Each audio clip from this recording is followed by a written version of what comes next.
Welcome to War Story Wednesdays. Today I want to talk about a case that frankly just burns my bacon because it puts form over substance.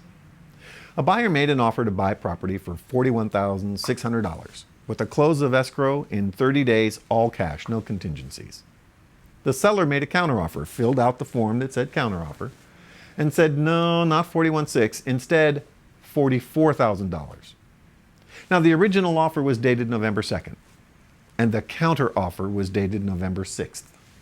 And the buyer checked the wrong box and didn't just say, I accept the counteroffer, but instead marked the box that said counter offer and put in there that the close of escrow would be December 6th.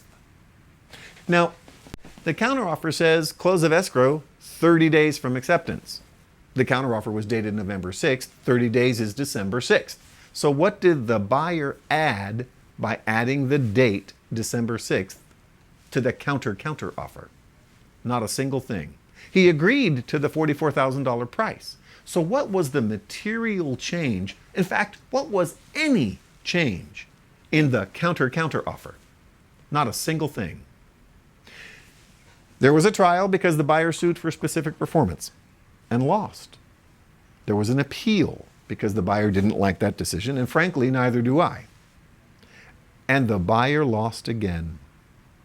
The Court of Appeals logic was this.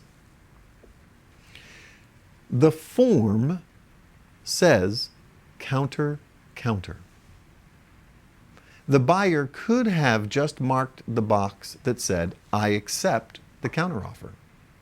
And rather than try to guess what the buyer might have meant by $44,000 and December 6th, the court strictly construed what the form said, that it was a counter to the counter. And as long as there isn't an absolute and unconditional acceptance of a counteroffer, it's deemed not to have yet formed a contract.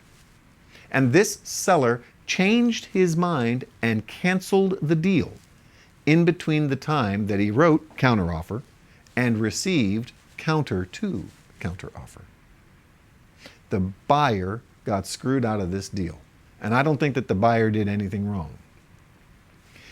What's the takeaway from you as an agent or a brokerage for a case like this?